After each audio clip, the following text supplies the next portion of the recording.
السلام عليكم ورحمة الله وبركاته.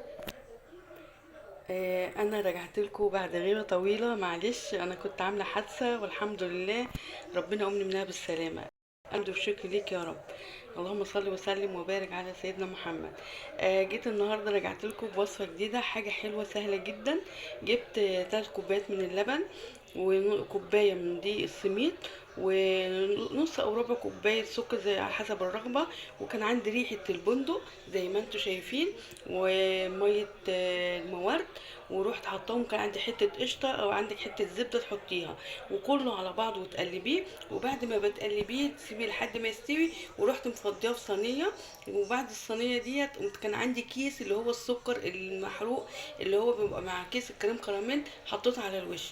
ايه رأيكم؟ تحلية سهلة وبسيطة، وان شاء الله تعجبكم بإذن الله، بألف هنا وألف شفا.